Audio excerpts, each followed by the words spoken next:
ہوا.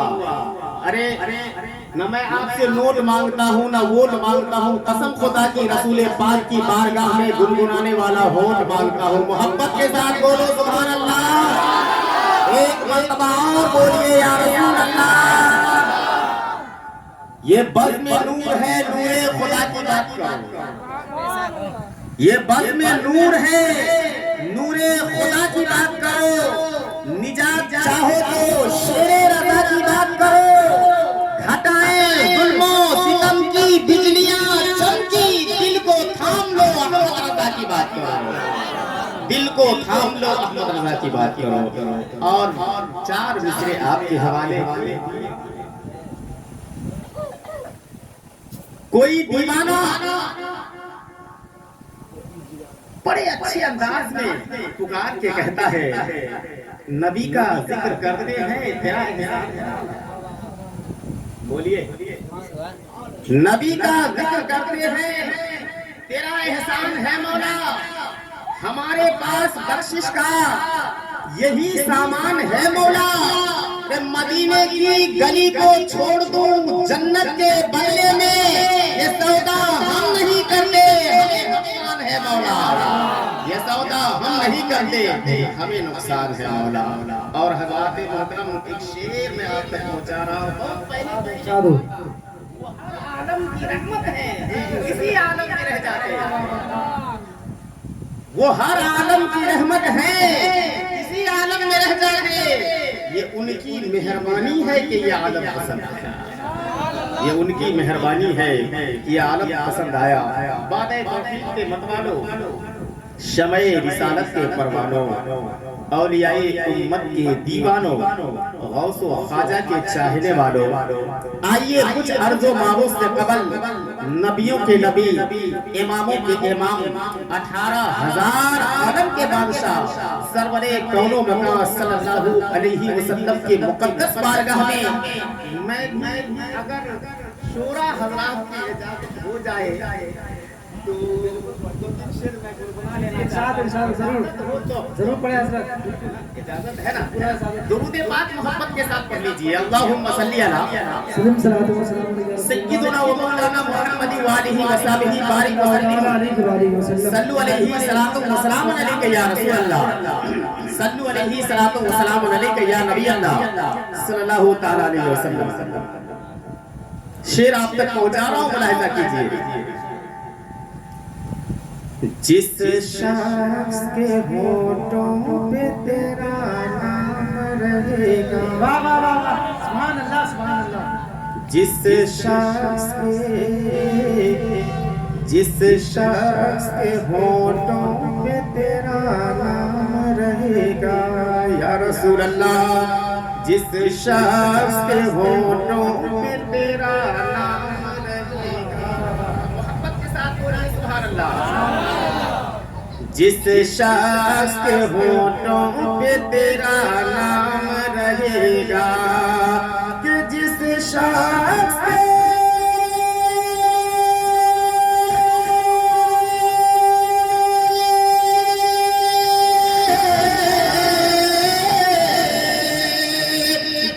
شخص کے ہونٹوں پہ تیرا نام رہے گا, جس شخص کے ہونٹوں پہ تیرا نام رہے گا, ارے اس کے لیے, ہاں اس کے لیے اللہ کا انعام رہے گا. اس کے لیے اللہ کا انعام رہے گا, جس شخص کے ہونٹوں پہ تیرا نام رہے گا. اور بالکل عقیدت سے بھرپور شعر آپ تک پہنچا رہا ہوں, ملاحظہ کیجئے, محبت کے ساتھ بولیے سبحان اللہ. محبوب نبی یا رسول اللہ, محبوب نبی ہر جگہ محبوب رہیں گے. آواز بڑھا دیجیے, آپریٹر صاحب تھوڑا آواز بڑھائیے. محبوب نبی ہر جگہ محبوب رہیں گے, محبوب नबी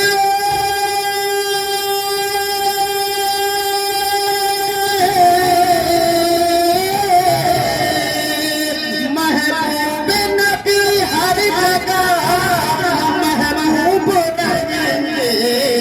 अरे गद्दार नबी, हाँ गद्दार नबी हर जगह बदनाम रहेगा। गद्दार नबी हर जगह बदनाम रहेगा। जिस शख्स के होठों पे तेरा नाम रहेगा उसके लिए, हाँ उसके लिए अल्लाह का इनाम रहेगा। मोहब्बत के साथ दुरूद पाक अल्लाहुम्मा मौलाना मुहम्मद व आलिहि व सहबिहि बारिक व सल्लिम सल्लु अलैहि सलातन व सलामन अलैका या रसूल अल्लाह सल्लु अलैहि सलातन व सलामन अलैका या हबीब अल्लाह सल्लल्लाहु तआला अलैहि वसल्लम। अल्लाह का पाक कुरान कहता है, बड़ी ही मशहूर मारूफ आयत करीमा पढ़ने का शर्फ हासिल किया है। मुझको मालूम नहीं इस मैटर पर, क्योंकि ये महीना ही ऐसा चल रहा है, उससे कबल पेशरू गुफ्तगू हो चुकी होगी और मैंने भी इसी आयत करीमा को अपनी तकरीर का उन्वान बनाया। क़द जाअकुम मिनल्लाहि नूरुन व किताबुन मुबीन, तहक़ीक़ के तुम्हारे पास आया अल्लाह की जानिब से एक नूर और रोशन किताब। लेकिन इस आयत करीमा के पसे मंजर में हम जाते हैं तो बात कुछ और समझ में आती है। इस आयत करीमा के शान नुज़ूल को तो देखिए कि अल्लाह तबारक व तआला पूरे कुरान पाक को एक ही मर्तबा आसमान से नहीं उतारा। बाज़ लोग मास्टर गुलाम मुस्तफा साहब किबला आज भी लोग कहते हैं कि आसमानी किताब है, और कोई सवाल करता है तो कुछ लोग जानकारी न होने की बुनियाद पर कह तो देता है आसमानी किताब, लेकिन अगर किसी ने गठ दलीली के अंदाज में पूछ लिया कि अच्छा आसमानी किताब है तो डायरेक्ट आसमान से उतरा तो वो तकने लगता है कि उसको क्या कहते कि किताबें की शक्ल में आसमान से उतर गया, उतरा तो कहाँ उतरा। लेकिन प्यारे मुसलमानों याद रखिए, अपने मजहब को समझना जरूरी है, अपने मजहब को अपने मिल्लत को समझना जरूरी। तकरीर तो इंशाअल्लाहुल अजीज आपके बारगाह चाहेंगे तो, लेकिन उससे कबल बात चली है तो जहन में एक बात याद आ गई, मैं आपको बता देना चाहता हूँ। आज दुनियावी तालीम अपने बच्चे को लोग दिलवाने में शौक रखते हैं, रुपया पैसा खर्च करते हैं, डॉक्टर बनवाते, इंजीनियर बनवाते, बहुत बड़े बड़े ओहदेदार बनवाने की कोशिश करते, लेकिन अपने गांव के खतीब और इमाम के पास कुरान शरीफ पढ़ने के लिए भेजना गवारा नहीं है ना हजरत। मैं कहना ये चाहता हूँ, आप तवज्जो कीजिएगा तो बात समझ में आ जाएगी।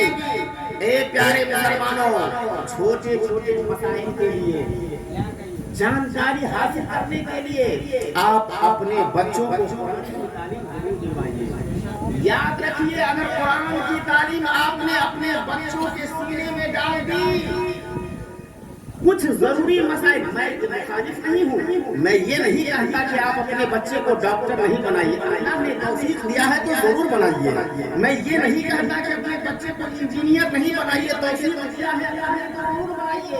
मैं तो इतना कहना चाहता हूँ कि उन सब चीजों से पहले आप अपने बच्चे के सीने में कुरान की तालीम दे दीजिए ताकि वो आशिक़े रसूल हो जाए। कुरान की अहमियत बताना चाहता हूँ, तवज्जो कीजिए। एक बच्चा है, क्या नाम है आपका? शाद रजा साहब किबला, जो आपके खातिर हजरात मोहतरम नकीब है माशाअल्लाह। हजरात मोहतरम, किसी भी इमाम के पास आपका बच्चा अरबी की तालीम हासिल करने चला गया, बगदादी कायदा लेके चला गया, ठीक है, पढ़ लिया। उसके बाद कुछ दिनों के बाद उस्ताद ने कहा बेटा यसरुल कुरान लेके आना। बच्चा आया, यसरुल कुरान या नूरानी कायदा की भी तालीम दे दी गई। अब एक दिन उस्ताद ने कहा बेटा छोटी छोटी किताब को जमीन पे रख के पढ़ रहा था, छोटी छोटी किताबों को नीचे रख के पढ़ रहा था, अब मैं तुझे अल्लाह की सबसे बड़ी किताब कुरान की तालीम देना चाहता हूँ, इसलिए अपने माँ बाप से कहना कि एक रेहन खरीद दे और उस कुरान मुक़द्दसा को ऊंची जगह पे रख के पढ़ना है।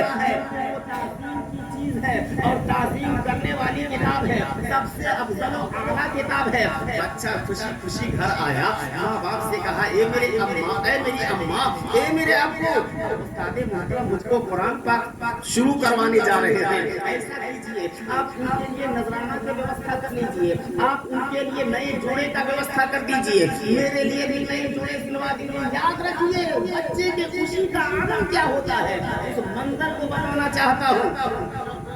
माँ बाप खुश हो जाते हैं, मेरा बेटा अब कुरान पढ़ेगा। अच्छा भाई चलो, बाप बाजार चला गया, बाजार से एक कुरान हदिया करा के ले आया। अब क्या था हज़रात मोहतरम, आज तो रेडीमेड का जमाना है, हर चीज मिला करता है। थोड़े पीछे पलटिए, 20 साल पीछे पलटिए तो उस दौर में ज्यादातर रेडीमेड चीज नहीं मिला करता था। अब बाप सोचने लगा कुरान को ना दिया बेटे को, अब रेहल कहाँ से लाऊं, रेहल नहीं मिल रहा। अचानक उसके जहन में एक बात आई, एक बात मैं बताना चाहता हूँ, तवज्जो है ना, अभी मेरी तकरीर शुरू नहीं हुई है, मैं कुछ बात बताना चाहता हूँ, गौर करने की बात है। अब उसका बाप सोचने लगा अब क्या करूँ भाई, तो देखा घर के पिछवाड़े में गली में एक पुरानी लकड़ी का तख्ता रखा हुआ, बरसों से पड़ा हुआ है, उस पर कुत्ते भी पेशाब कर देते, बिल्लियां भी पेशाब कर दिया करती थी, निर्जीव पदार्थ हिंदी में कहते हैं, उसमें कोई जान नहीं, कोई पूछने वाला नहीं था। लेकिन आज जब रहल की बात आई तो बच्चे के बाप के जहन में आई कि वो लकड़ी का तख्ता बरसों से यूं ही पड़ा हुआ है, चलो इसको इस्तेमाल में ले आता हूँ। अब आया झाड़ फूंक के उस लकड़ी के तख्ते को उस विभाग के कारीगर के पास, बढ़ई के पास ले गया, मिस्त्री के पास ले जाने के बाद कहा इसको तराश करके एक खूबसूरत सा रेहल बना दो। क्या कहा, रेहल बना दो। जब रेहल बनाने के लिए मिस्त्री के पास ले गया, बढ़ई ने उस पर रंदा चलाया और उसको रंदा रेती चलाते लकड़ी के तख्ते को साफ किया है। उसके बाद भी उसका काम नहीं बना, फिर उसको गोदना शुरू कर दिया, छेदना शुरू कर दिया और एक से बढ़ के एक नक्शो निगार बनाया। लकड़ी का तख्ता गोदा जा रहा है, इसका ऑपरेशन किया है। अब देखिए हज़रत मोहतरम उस लकड़ी के तख्ते को नक्शो निगार से भर दिया जाता है, उसका मकाम बुलंद नहीं हुआ। और जब रेहल बना के तैयार किया, लड़के के बाप जब जाते हैं कि भाई मेरा रेहल तैयार हो गया, हाँ आपका सामान तैयार है, पैसे दिया, रेहल लेके घर चला आया। जब घर आया बच्चे को दिया, बच्चा देख के खुश हुआ। जब उस रेहल को देखा, जो ही बच्चे ने कुरान उठाया और रेहल को कुरान से टच किया, रेहल की किस्मत चमक उठी और गोया अपने जुबाने हाल से लगने लगा, दुनिया की लकड़ियों अब तो मुझको आम लकड़ियों जैसा ना समझना, क्योंकि मुझको निस्बत हो गई कुरान से और कुरान सबसे बड़ी किताब है। कुरान की निस्बत से मुझको भी मेरा भी नाम नारे तकबीर, नारे रिसालत, मसलके आला हज़रत, सरकार की आमद, दिलदार की आमद, मज़हब इस्लाम, नारे तकबीर, नारे रिसालत। बिरादरान मिल्लत इस्लामिया, लेकिन जब